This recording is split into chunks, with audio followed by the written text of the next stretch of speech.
तो चलिएगा बच्चों, आज ये हम लोग परिमेय देखेंगे जो काफ़ी इम्पोर्टेंट परिमेय है क्लास 9 के लिए बच्चों, क्योंकि ये आपके एक क्वेश्चन काफ़ी बार पूछा गया है। तो आप इस परिमेय को काफ़ी अच्छा से समझिए, और क्योंकि इसी परिमेय का खेला है आपका एक्सरसाइज 6.2 में। तो बच्चों आपको और एक हम सजेशन करना चाहेंगे क्या कि अगर आप मुझे फॉलो करते हैं तो हम बोलेंगे कि 2024 आप पूरा मन ध्यान लगा के 2024 को इस प्रकार से प्रिपरेशन कीजिए कि आगे आस पड़ोस पड़ोसी आपका रिजल्ट देख के वो दंग रह जाए बच्चों, है ना। तो इसलिए चलिए आज अच्छा सा हम लोग ये जो एक परिमेय है परिमेय 6.2 का, इसको आज हम लोग समझते हैं बच्चों। तो क्या है परिमेय, देखिए 6.2 में क्या लिखता है, यदि एक तिर्यक रेखा दो समांतर रेखाओं को प्रतिच्छेद करे, क्या कह रहा है, तिर्यक रेखा, देखिए कहाँ है, तिर्यक रेखा समांतर रेखाओं को प्रतिच्छेद करे तो एकांतर अंतः कोण के प्रत्येक योग में बराबर होते हैं। तो बच्चों ये समांतर रेखा और तिर्यक रेखा है क्या, तो पिछला वीडियो में हम लोग पिछला क्लास में बता चुके हैं तिर्यक रेखा क्या होता, समांतर रेखा क्या होता। तो बच्चों आप यहाँ पे देख रहे होंगे हम लोग यहाँ पे लिखते हैं, क्या लिखेंगे कि दिया है आकृति में, दिया है आकृति में, अगर बच्चों अगर आकृति नहीं देता है तो आप इस तरह का आकृति एग्जाम में बना लीजिएगा, ठीक है। और कुछ भी अपने मन से यहाँ पे नाम आप रख लीजिएगा, अगर दे दिया है तो बहुत अच्छा, नहीं दे तो हम लोग बना लेंगे। तो अब देखिए दिया हुआ आकृति में क्या है कि AB समांतर रेखा CD है ना, CD है तथा तिर्यक रेखा L है।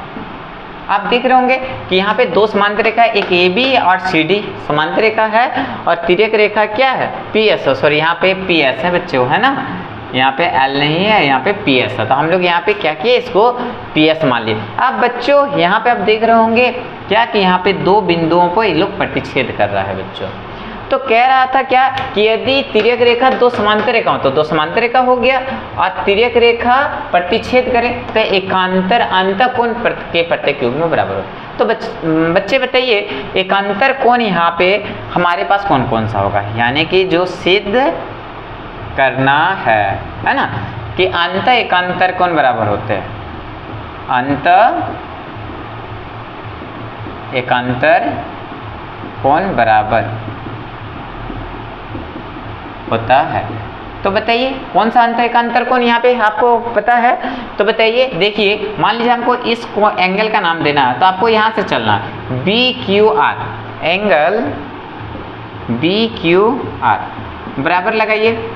अब इसका एकांतर कोण आपको पता है ये वाला होगा बच्चों, तो आपको इसका नाम कैसे दीजिएगा, तो देखिए यहाँ इसको बीच में रखना है, तो CRQ, एंगल CRQ। तो पहला अंत एकांतर कोण मिला, चलिए ये इसका एकांतर कोण होगा, और एक ये वाला इसके साथ होगा, है ना बच्चों।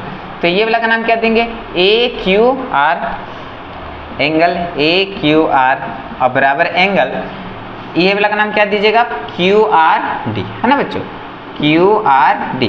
तो बच्चों यही चीज आपको यहाँ पे सिद्ध करके दिखाना है ये। तो बच्चों आपको हम पहला जो क्लास लिए थे आपको उसमें हम बता चुके हैं कि अंत एकांतर कोण कैसा होता। तो देखिए अब Z बन रहा है ना, तो एक इधर से दूसरा इधर, और ये इसका इधर। तो हम इससे पहले भी आपको संगत कोण समझाए थे, एकांतर कोण समझाए थे, अंत एकांतर कोण, बाह्य एकांतर कोण, है ना, और तिर्यक रेखा के एक ही और कोण। और बच्चों जैसा कि एक्सरसाइज 6.1 में हम एक परिमेय पढ़े थे, 6.1 का परिमेय, तो उस पर बच्चों आप लोग को हम सम्मुख कोण यानी कि शीर्षाभिमुख कोण भी आप लोगों को समझा चुके हैं। तो बच्चों आप यहाँ पे क्या देख रहे होंगे कि चलिए यहाँ पे प्रमाण हम लोग करते जाएंगे, प्रमाण, ठीक है बच्चों। तो प्रमाण किस प्रकार से कीजिएगा, चलिए क्या अभी हम लोग इसको इस कोण के साथ बराबर बता सकते हैं कि नहीं, ये कोण इसके साथ बराबर, हाँ बच्चों ये होगा बराबर।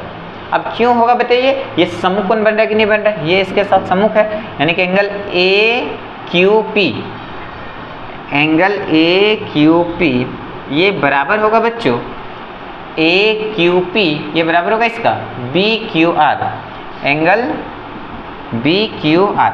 और बच्चों इसको आप इक्वेशन 1 मान लीजिए। अच्छा सॉरी, ये कारण क्या है बच्चों, यहाँ पर लिख लीजिए सम्मुख, ठीक ना बच्चों। आप इसको यहाँ पे समीकरण 1 मान लीजिए।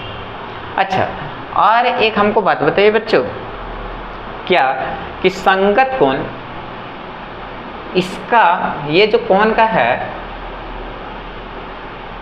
ठीक है, और इसका संगत कोण ये आर होगा कि नहीं, ये वाला कोण बताइए, होगा। तो angle A Q P, angle A Q P ये बराबर होगा एंगल इसका C R Q R C, है ना बच्चों।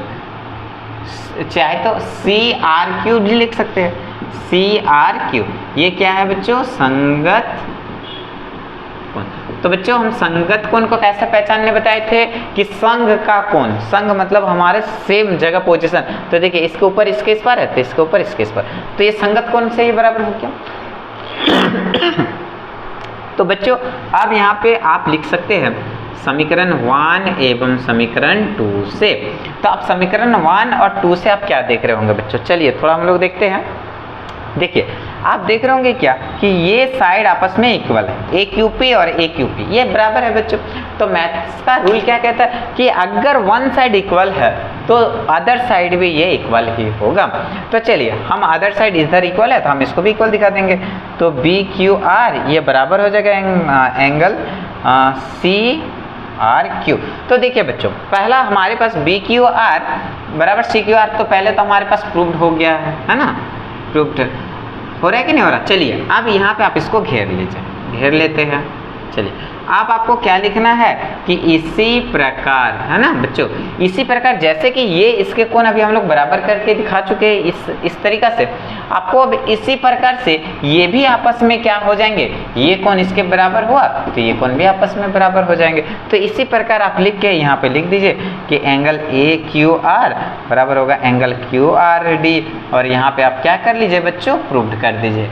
तो क्या आप लोगों को इस क्वेश्चन को समझने में किसी प्रकार का बताइए कोई दिक्कत है? परिमेय हम समझ गए क्या कि परिमेय जो 6.2 है एकदम इजी है ना बच्चों, चुटकियों में आप बना सकते हैं। बस आपको पूरा मेरा वीडियो देखना है।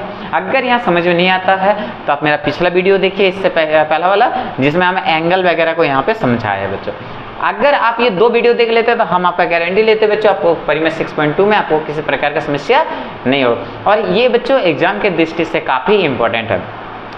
और बच्चों आपको हम एक बात बता देना चाहते हैं कि आप 2024 को बहुत अच्छे तरीके से पढ़िए, बहुत अच्छे तरीके से पढ़ाई में मन लगाइए, और 2024 को इतना अच्छा रिजल्ट कीजिए, क्योंकि बच्चे हम जानते हैं आप पढ़ने वाले बच्चे हैं, और अगर आप थोड़ा और मेहनत कर लेते हैं तब 2024 में काफ़ी अच्छा रिजल्ट कर सकते हैं बच्चों। तो चलिए बच्चों आज थैंक यू, आप इसे नोट कर लीजिए।